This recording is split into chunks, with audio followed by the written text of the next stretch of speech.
Man dreamed of one day making the ultimate journey. Flight, the journey to the heavens. Early pioneers from China and Renaissance Europe developed extraordinary flying machines, but according to history, flight itself remained only a distant fantasy until the Wright brothers in 1903. Narrator. Now, new evidence is threatening to completely rewrite the story. Narrator, of how mankind learned to fly. Narrator, all across South America, from the desert plains of Peru. Narrator, to the jungle kingdoms of the Amazon. A narrator, the native South Americans have depicted nature for centuries. A narrator, we discover the secrets of their culture. Narrator, through stunning murals, pottery, and artifacts. A narrator, in 1965, deep in the dense Colombian rainforest, a narrator, a team of explorers made an intriguing discovery. A narrator, almost 1,000 years ago, an ancient people. A narrator, known as the Quimbayan, forged these beautiful brooches. A narrator, from gold and copper alloy. A narrator, at first glance they appear to be the models. Narrator, of small winged insects. Narrator, but a second look reveals that there is something highly narrator, unusual about these objects. Narrator, their design carries anomalies found. Narrator, in no air-breathing creatures in the natural world. Narrator, normally you'll find it only with fishes. Narrator, but no animal anywhere has vertical fins. Narrator, they actually have wings, but, of course, not on the lower edge. Narrator, all these models have on the low edge these wings.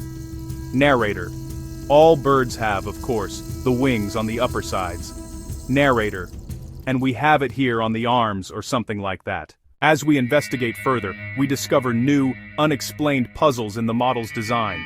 While all insects have their wings located on the top of their body, this ancient brooch has them at the bottom, a feature found only in modern jet aeroplanes. But there's more. Just like these jets, the brooches have delta-shaped wings.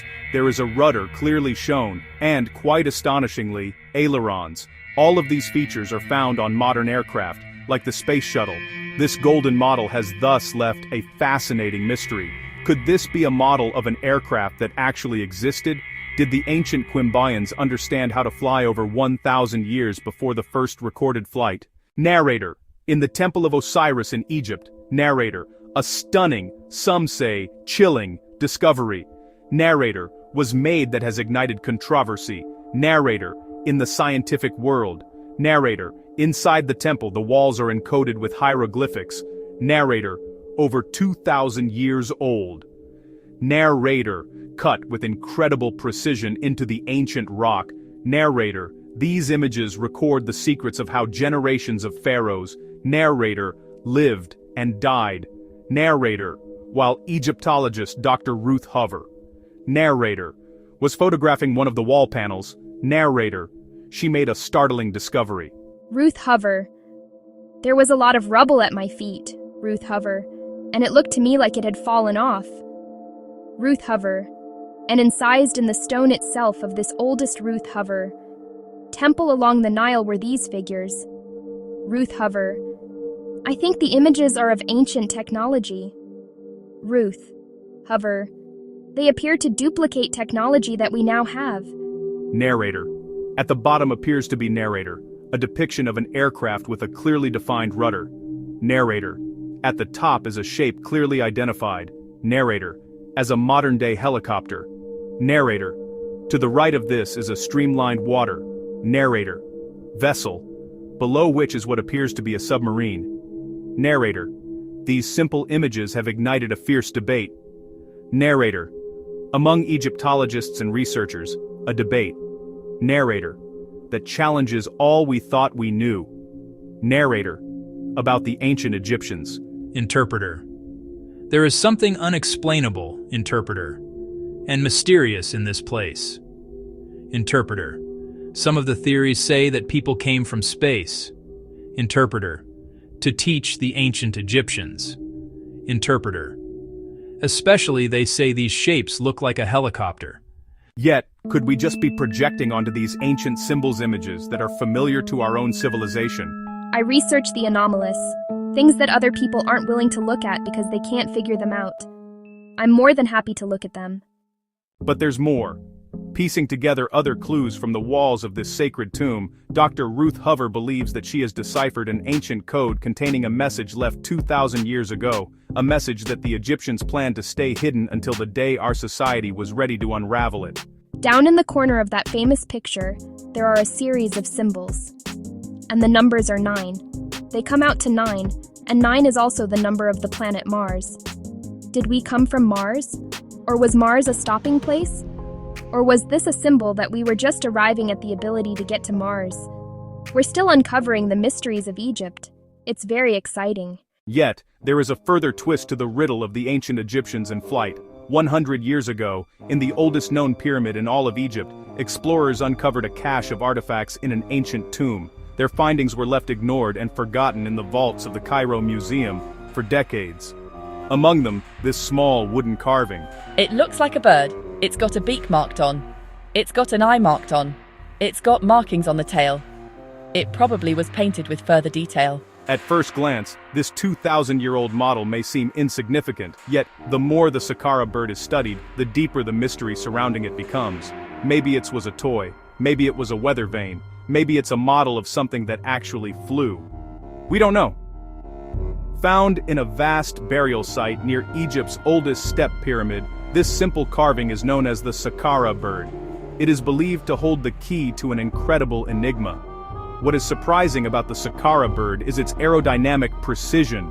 The shape of the wing and the fuselage seem to have similarities to modern-day aircraft engineering. Could the ancient Egyptians really have possessed the technology of flight over 2,000 years ago?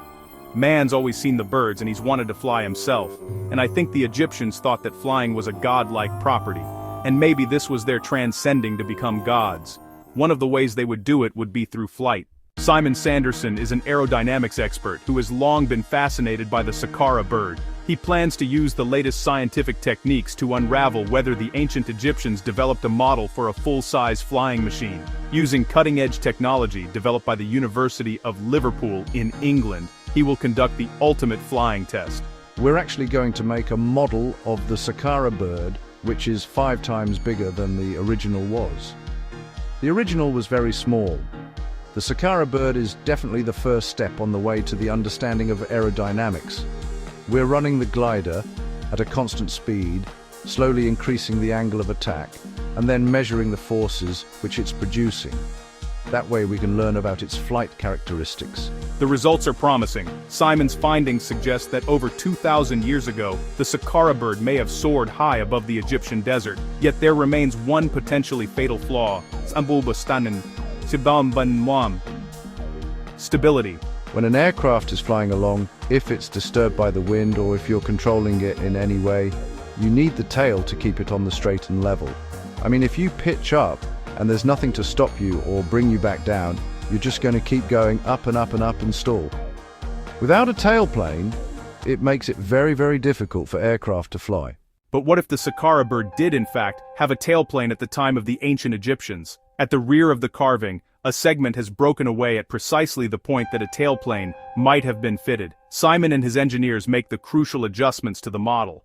With the tailplane added, the revamped Saqqara bird produces a completely new set of aerodynamic data, but no one knows if the modifications will be enough to save the Saqqara bird from crashing down to Earth. Feeding this new data into the flight simulator, Simon will carry out the final test flight of the Saqqara bird. These last few minutes will determine whether his mission ends in success or in failure. As the pilot takes the controls, the model begins to climb toward the heavens. The Saqqara bird glides effortlessly high above the Egyptian plateau, riding the airstreams like an eagle. Over 2,000 years after the ancient Egyptians carved this mysterious bird, modern technology has proved beyond doubt that it could have flown. It was incredible, and the Egyptians had very sophisticated knowledge in other areas. So why not in aerodynamics as well? Yet, there remains an unanswered question. Could the Egyptians have stumbled unwittingly into a brilliant design, never realizing its incredible aerodynamic properties? If the ancient Egyptians had this model and held it out in the wind, which is probably their equivalent of a modern-day wind tunnel, they would have felt that it had lift. And they'd have definitely looked as to why it produced lift. They probably wouldn't have come up with the modern understanding of lift, but they would have definitely understood something about the properties of the wing. Our discoveries of the ancient world's secrets have forever transformed our understanding of how planes, trains, and automobiles first came into being. Do we take too much credit for pushing the boundaries of engineering, or are we merely reinventing the work of the ancients? If we're just at the tip of the iceberg of how the ancient world really worked, what new inventions remain hidden, ready to rewrite the history books?